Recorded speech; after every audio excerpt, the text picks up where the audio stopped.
네, 대현TV 김대현입니다. 자, 국민의힘 당내 경선 최종 승자가 누가 될지 초미의 관심사가 아닐 수 없습니다. 최근 들어서 홍준표가 역전할 가능성을 언급하는 이들도 꽤 있습니다. 자, 윤석열의 신승을 점쳤던 저도 그들의 논리, 그들의 어떤 해석을 듣고 나면 조금 혼란스러워지는데요. 자, 누구를 응원하고 말고의 문제를 떠나서 홍준표가 역전을 할 것이다 라고 주장하는 사람들의 분석, 과연 어떤 내용인지 한번 살펴보도록 하겠습니다. 자, 이 영상을 보시고 댓글로 반론을 다셔도 좋습니다. 하지만 끝까지 한번 꼭 들어보시기를 바랍니다.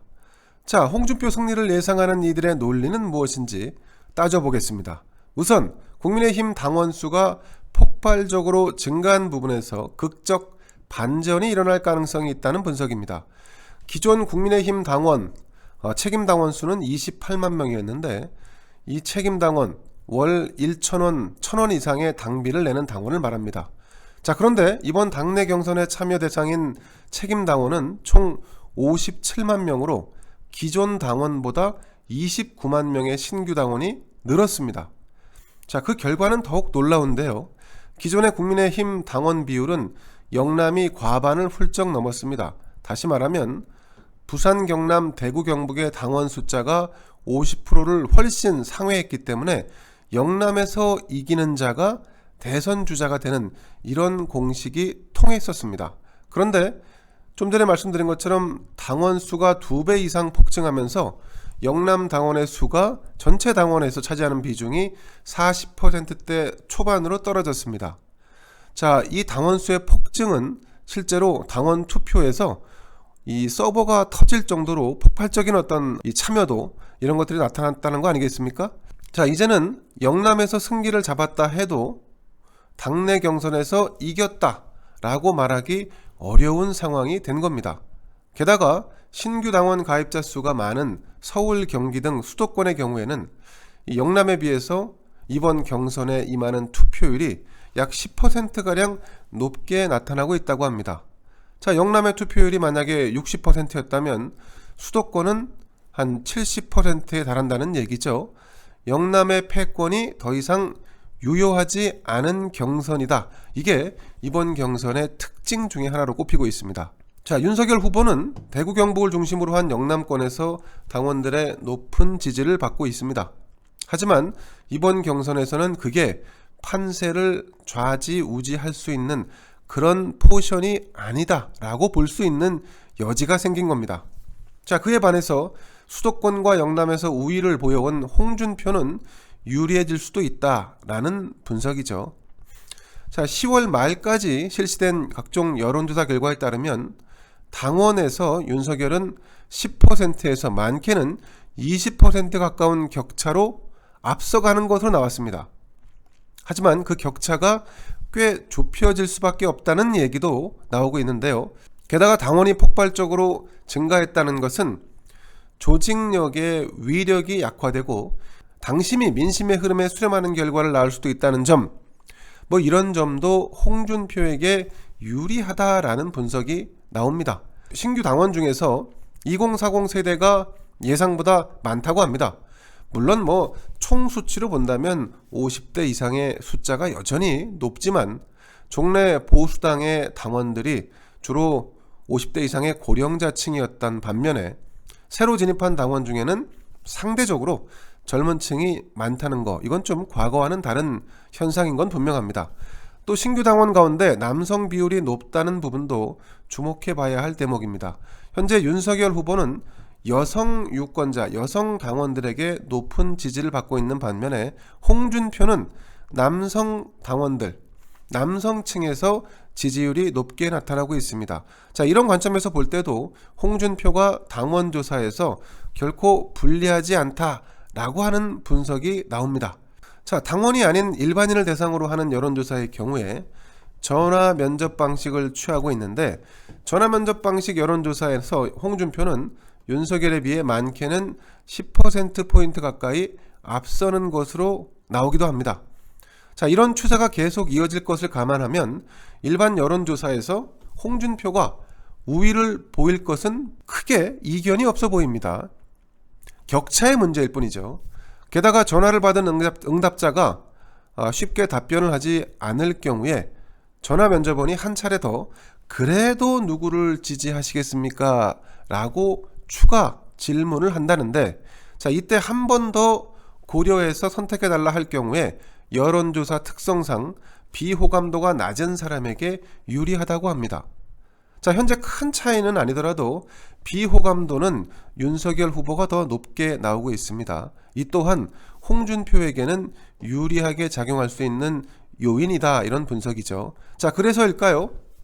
이준석 당대표는 지난 1일 언론을 만난 자리에서 이렇게 말합니다. 지금까지의 당내 선거에 대한 일반적인 예측은 모두 작동하지 않을 것이다. 기존의 관성대로 국회의원이 많이 합류한 윤석열 캠프, 당협위원장이 많이 합류한 윤석열 캠프가 승리하는 공식과는 다른 결과가 나올 수 있다라는 해석도 나옵니다.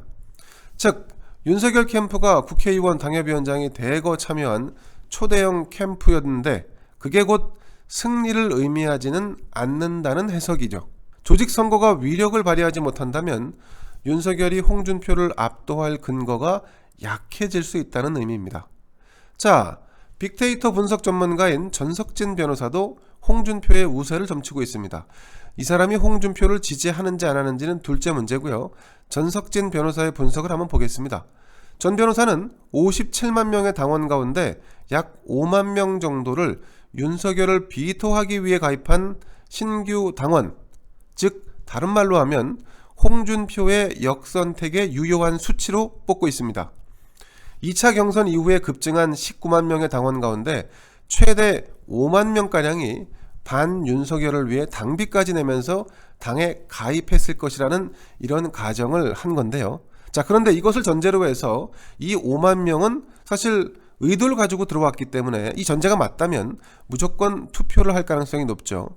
자, 한길 리서치가 최근 조사한 결과에 대입을 해보면 그래서 예상 밖의 결과가 나온다는 게 전 변호사의 주장입니다. 한길 리서치 조사 결과 국민의힘 지지층 대상으로 윤석열은 47.3%의 지지를, 홍준표는 33.3%의 지지를 받은 바 있는데, 자, 이걸 투표율이 한 60에서 65% 정도 나온다는 가정하에 앞서 언급한 5만 명을 제외하고 그러면 총 한 32만 명 정도의 당원이 투표에 참여할 것으로 보이는데, 득표율을 표로 환산하면, 표수로 환산하면 윤석열이 한 15만 표 정도, 홍준표가 한 10만에서 10만 5천 표 정도, 뭐 이렇게 된다는 게 전석진 변호사의 분석입니다. 여기에 반윤석열을 위해서 가입한 5만 명이 모두 투표에 참여하고 그리고 홍준표를 역선택하게 된다면 그럴 경우에 당원 투표도 역전될 가능성이 있다는 주장입니다. 자, 그래서 이 빅데이터 전문가인 전 변호사의 결론은 홍준표가 최종 집계 결과 약 6.8%가량 윤석열에게 앞서는 결과가 나올 것이라는 이런 희망을 얘기했습니다. 놀라운 분석이죠. 일반적인 관측과는 조금 다른 해석입니다. 이른바 역선택, 조금 더 구체적으로 말하면 윤석열이 국민의힘 대선 주자가 되는 것을 막기 위해서 당에 가입한 숫자, 그게 5만 명이다. 물론 뭐 이 수치가 이건 가정, 전제이기 때문에 사실 이 수치보다 많을 수도 있고 적을 수도 있고, 자, 이 변수가 당원 투표에서 작용하면 그러면 윤석열과 홍준표의 격차는 어쨌든 줄어들 수밖에 없다. 이게 이제 전 변호사의 주장이죠. 자, 이렇게 보면 이번 국민의힘 경선 결과 현재까지 쉽게 예단하기 어려운 상황인 것은 분명합니다. 다만 국민의힘 당내의 노련한 전략가들, 전문가들, 그리고 국회의원의 다수는 여전히 윤석열이 승리할 것이라고 보고 있습니다. 여러분은 어떻게 생각하십니까? 홍준표의 대반전이 일어날까요? 내일 오후 2시 30분경 그 결과가 발표될 예정인데 혹여라도 홍준표가 승리한다고 해서 놀라지 마시길 바랍니다. 물론 윤석열이 승리할 가능성이 높습니다. 최종 결과 발표 전에 홍준표 승리를 예견한 사람들이 있었다, 나름의 논리로 승리를 점쳤었다라는 정도는 여러분들과 함께 공유를 해도 괜찮겠다라고 해서 이 영상을 만들어 봅니다. 저는 줄곧 윤석열 후보가 승리할 것이라고 여러분들께 말씀드려 왔습니다. 제 개인적 판단으로는 내일 발표될 최종 경선 결과에서 윤석열 후보가 약 5%가량 앞서는 것으로 사실은 이 정도면 압승이라기보다는 신승에 가깝겠죠. 어쨌든 윤석열 후보가 5%가량 앞서는 그런 승리를 하지 않을까 예측을 해봅니다. 이건 현재 윤석열 캠프 측에서도 상당 부분 공감하는 부분입니다. 자, 윤석열 캠프에서는 두 자릿수까지 격차가 벌어질 것이다 라는 얘기도 하고 있는데, 자, 당심에서 그렇게 큰 격차가 과연 나올 것인가? 워낙 많은 당원들이 투표에 참여했기 때문에 약 한 34만 명 정도, 최종적으로 그 정도 되지 않을까 싶은데 굉장히 많은 숫자가 참여를 했기 때문에 사실 당심과 민심이 큰 괴리를 보일 것인가, 이 부분도 사실은 논란거리이면서 주목을 받는 관전 포인트 중에 하나입니다. 홍준표 후보가 일반 시민을 대상으로 한 여론조사에서 윤석열에 비해 두 자릿수 격차를 만들어낼 수 있을까? 홍준표 후보 측에서는 일반 시민 대상으로 한 여론조사에서 격차가 두 자릿수로 난다 그러면 자신들이 승리할 것이다, 이렇게 주장을 하고 있습니다. 물론 일부 여론조사에서 10%포인트 정도의 격차가 나타난 적이 있습니다만, 하지만 최근 요 며칠 사이에는 두 사람의 일반 시민을 대상으로 한 여론조사의 격차가 좁혀지고 있다, 간극이 좁혀졌다, 이렇게 분석하는 전문가들이 많습니다.